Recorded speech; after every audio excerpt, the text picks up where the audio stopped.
Steve, this team is still number one according to the 13 that count. And I had partially questioned. Hold on. You said 13 that count. Is this the committee? This is the committee. 14 or 13, because one of them's absent this week. Just making that go. Go ahead. Okay. I did not keep up with the current count of the committee. I had always thought it was 13. Well, Wardy wasn't there. Okay. Well, yes.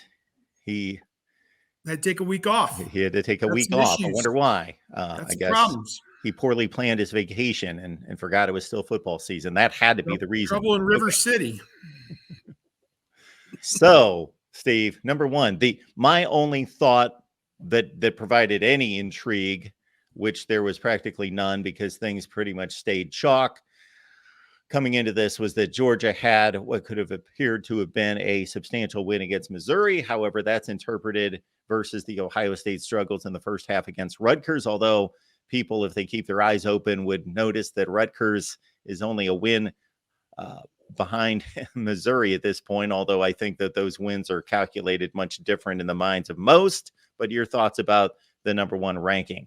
Well, yeah, Missouri's in the SEC, so you know automatically that's worth 2. So, yeah, I'm kidding, of course. Ohio State played a masterful second half. I think that needs to be taken into account, that it is a 60-minute game.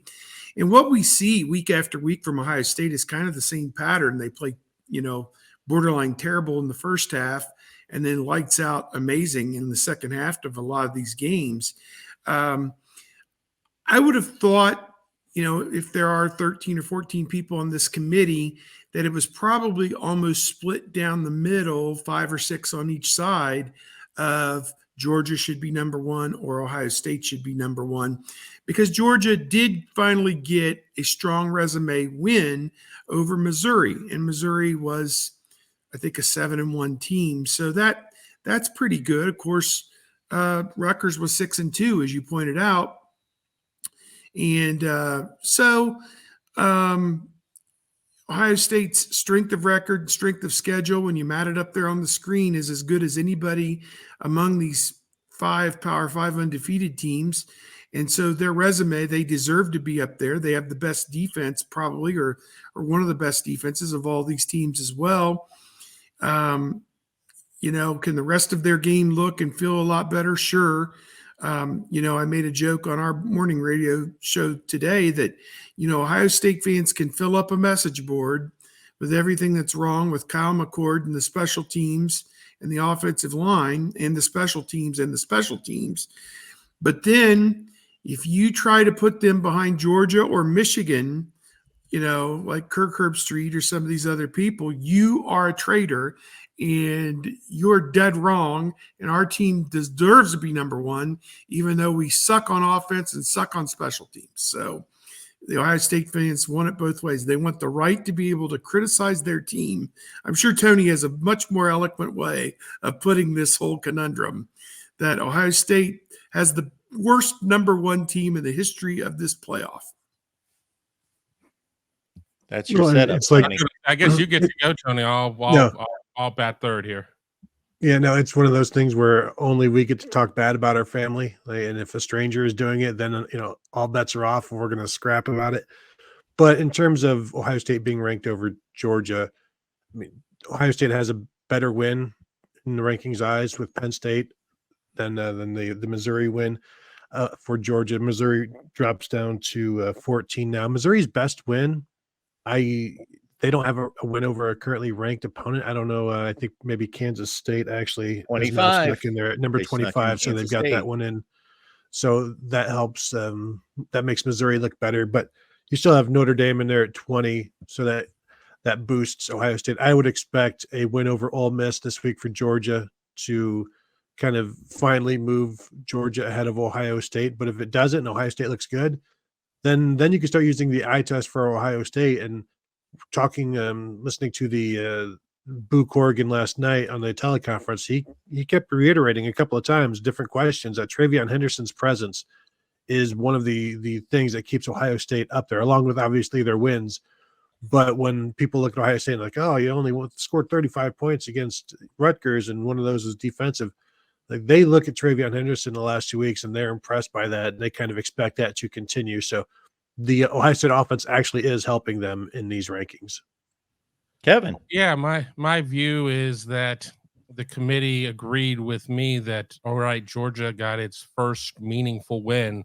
Ohio State has 2 meaningful wins, and I wasn't on the call, but Tony relayed on our live show, our live reaction show, that the committee looked well upon the win at Rutgers. That Rutgers has a top 20 defense, et cetera, et cetera, et cetera. I agree with Tony that if Georgia goes out and takes care of business against Ole Miss, that there really is a likelihood that we could see 1 and 2 flip-flop at that point, because nobody is going to look at a game against Michigan State and say, wow, that's a meaningful win.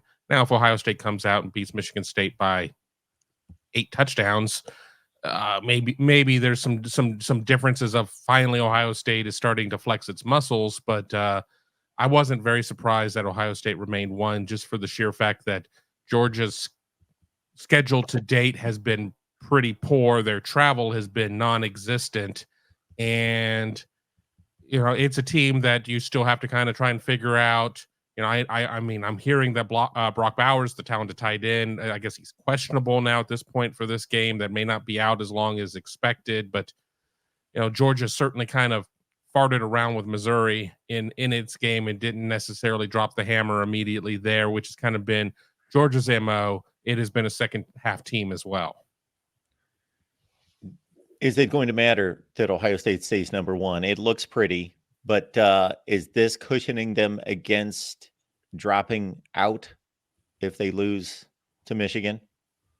Do you believe the computers, the FPI computers or whatever that are on the show, saying that as it stands now, Ohio State has a 77% chance or something like that of making the playoff, almost 30 points higher than Michigan and everything else? I mean, again, what the computers say versus what the people in that room in Grapevine, Texas say are 2 different things, but Ohio State at least has, and maybe not an ace up its sleeve, but at least a 10 up its sleeve or something in case it does fall. Michigan doesn't have that luxury based on its schedule. And okay, congratulations, Michigan's going to get to play Penn State this week. We'll see how that game goes out. And Maryland has suddenly fallen off the table with its November swoon. So, Ohio State has a little bit more baked in right now, but I don't know, based on everything that's out there, based on what the Pac-12 has been this year. We all want to sit there and say, oh, well, the Big 12 is largely drawing dead. I'm not so sure about that. What are the other numbers that are going to come up in the combination? The other portion of this is Tony talked about the best wins being compared. And it seems to me that maybe one somewhat consistency from this committee throughout the years has been they care less about depth of wins, basically your quality of your entire resume, and they care more about how do you peak or valley. The egregious loss or the monumental win is better than beating a bunch of fringe top 25 teams, let's say, for example.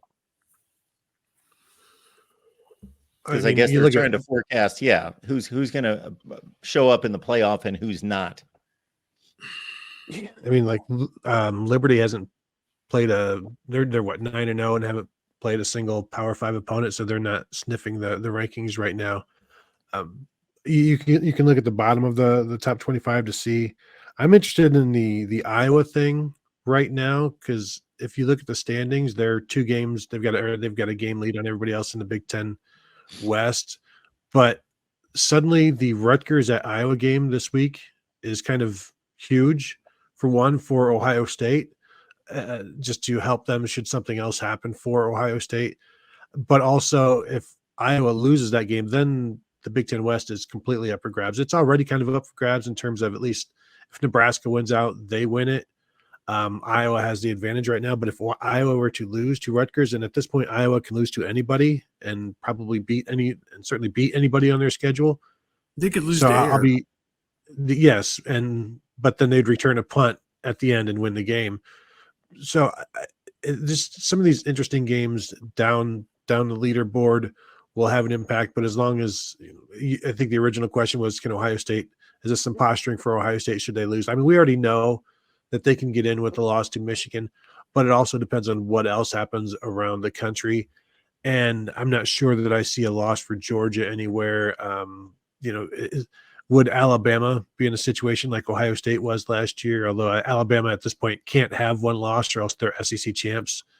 And then if Georgia loses in the SEC championship game to Alabama, does that mean, is the committee going to fault them for that? That's a quality loss that you're talking about as well, Mark. So I think there's still so much to be sorted out. I think we're about a week away from looking at how the rest of the teams will peel off. Like if Ohio State were to lose this week to Michigan State and they drop to like 9 or whatever, then you start like looking ahead, like, okay, what needs to happen for Ole Miss to be peeled off, or what needs to happen for Texas to be peeled off, and you really start focusing on that. Right now, you're just looking at win and you're in, and it comes down to a 1-game season for Ohio State. And then, as we saw last year, it doesn't necessarily mean that's the end.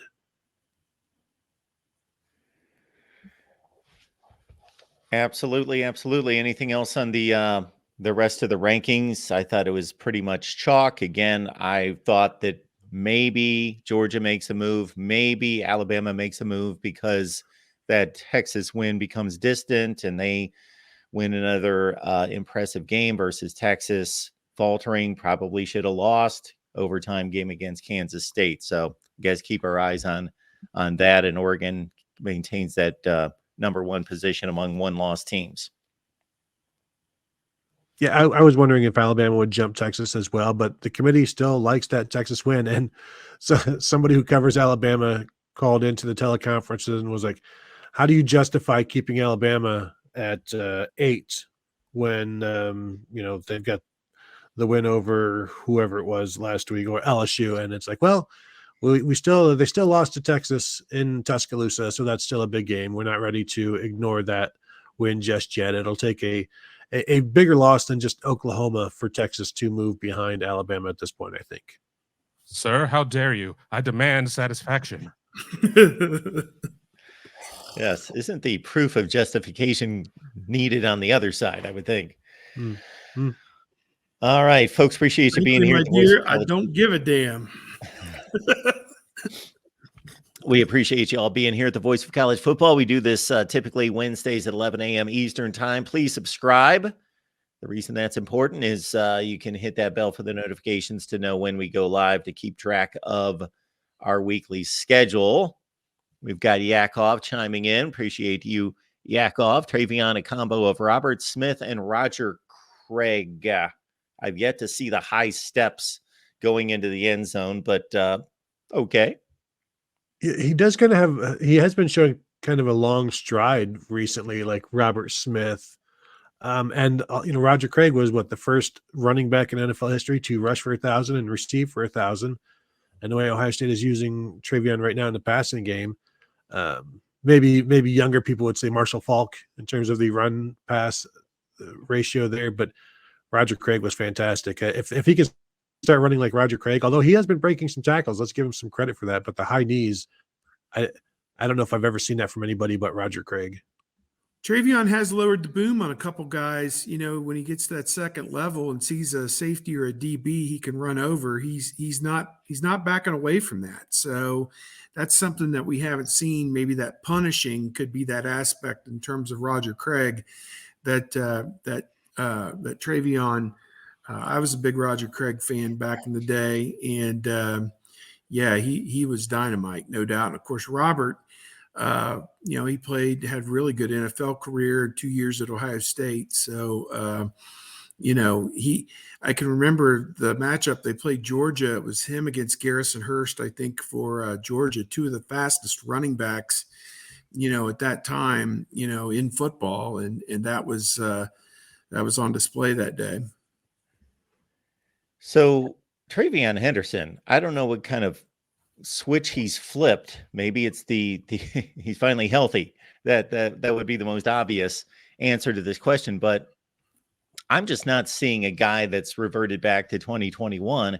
I'm seeing a guy like Steve just mentioned that's becoming a physical running back. I have been stunned the last few weeks, and specifically against Rutgers, where that shoulder's going down. There have been plays where he's headed toward the sideline. Like there's 3 defensive players there. He's not getting any more yardage, but he is not content just to run out of bounds. That shoulder's going down and he's driving somebody back a couple of, like, I don't know where this came from. Where has this been all of my life? He's fun to watch right now because, even on his own 20-yard line, he is a threat with a crease to take it the distance at any moment. And that play on 3rd down where he came out of the backfield and caught the pass, and you're thinking, okay, he's going to get the corner on these guys and get the stick. Well, not only did he get the corner and get to the first down marker, he turned the corner.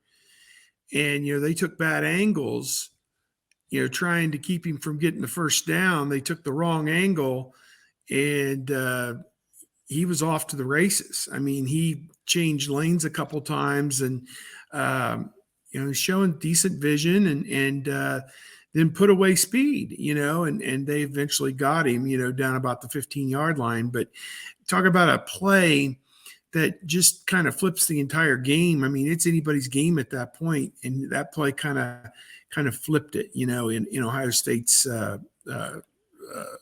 stead at that point. So those kind of game-changing, game-breaking plays, that's what was advertised with Trevon Henderson. We saw it some as a freshman, not so much, as often last year because he was beat up, and now feels like he's, as close to 100% as he's going to get. I took a question on my chat last night, and the guy's like, he's going so good. Do we really need him against Michigan State and Minnesota? Could we put him in bubble wrap and, get him 5-10 carries and hand him a ball cap and a clipboard and say, go, coach him up. And here's Evan Pryor, who hasn't hardly played it all year. Maybe he could eat up some of these late season carries, or, you got Chip Trey on him as well. You don't want to play Dallin Hayden until you have to. So there's a sentiment out there that just as this guy's getting in a groove, you'd shut him down and keep him healthy for Michigan. But I made the point where you still have to win these games too. And you can't set down Henderson, Agbuka, Stover, Burke, Ransom, Proctor, Eichenberg, and expect, the end product to be quite as dominant as it was with all those guys playing. So I think you're going to see as many of them as possible in the lineup this week. I've made the same suggestion, but I've said 10 or 12 carries. So Yeah. I'm in that boat too. There's no somebody reason to run him 25 times against these teams unless it's needed. And then one other note about the catch and run. He didn't catch a crossing route. He was flat-footed, squared up, catches the ball, and has to start from 0. Well, I mean, to the shut them down people or whatever, there's you build on what it is that you're playing in these games, and you only get to play however many games, 40 games, 50 games, 30 games, depending on when your number is finally called. And nobody's going to be none too happy about being told we're going to ride you we're going to have you sit on the bench for a couple of games so we could have you at XYZ time. I think that, it's one of these situations of people looking at Michigan State. I'm behind on writing tail of the tape this week because I'm so unmotivated by this Michigan State team after watching the Nebraska game last night. You need to sit there and play these guys through. Oh, well, you can sit there and you can maybe play Kyle McCord for 2.5 quarters. Kyle McCord needs to play 4 quarters. Kyle McCord needs to get better. He's not getting better taking mental reps on the bench or slapping backs with people or anything like that. Now, if he's like truly in like a medical predicament or something, there could be something to it at that point. But we're really not looking at a lot of guys on the offensive side of the ball outside of a couple that are going to get better by playing less. Before we wrap it up, we do have David's question going back to the playoff discussion. Let's see if David has covered all the bases here, because we often get questions that doesn't close off all the channels here. But we've got an undefeated Big Ten champ We got the ACC champ undefeated as well. We've got a 1-loss Oregon, 1-loss Bama champ, 1-loss Texas champ.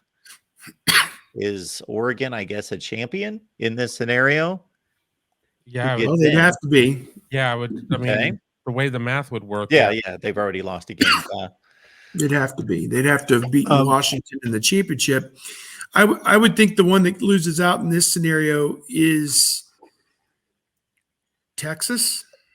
I think because Bama would get credit for beating Georgia, Oregon would get credit for beating Washington, but Texas doesn't get credit for beating Alabama. That's kind of crappy. But is that ACC champion undefeated being Florida State? I mean, then because they would be the one I would have out if it was 1 loss. But if they're undefeated, it's very difficult to leave them out. So we're between the 3 1-loss teams. I think Bama's in for sure. Then it comes down between Oregon and Texas is what it comes down to. Yeah, and I think the committee already likes Oregon more than they like Texas. Texas would be beating Oklahoma State in the Big 12 championship game. That's not going to do anything really for Texas over Oregon, and the committee loves the Pac-12. I think the further you get away from a game, head-to-head no longer matters, and once you lose that first game to somebody else, then you've put the head-to-head in doubt, and the committee can follow it as long as they want to. But once they no longer want to have the head-to-head, once you give them more evidence to take that head-to-head away, they will do so at their leisure, or they won't at their leisure. So I think in this scenario, Texas is out. Agreed. I agree as well.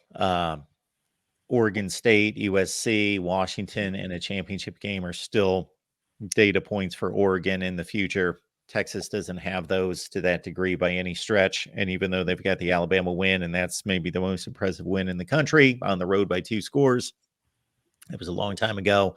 And if Quinn Ewers doesn't come back, the committee can also, and I don't know what the timetable is on him, the committee can also lean on that to say injuries count. We need to evaluate this team now. You had USC in that equation. You should probably take them out. I know. I'm still throwing in USC as a quality win. Still going to do it. Hey, they might finish 7-5 this year. They might, but they also had Washington down, in a tie game in the 4th quarter and a 1-score game with 2 minutes left. And they're still have athletes. I think we have to assume the defense is going to be immediately better. So that helps. Addition by subtraction.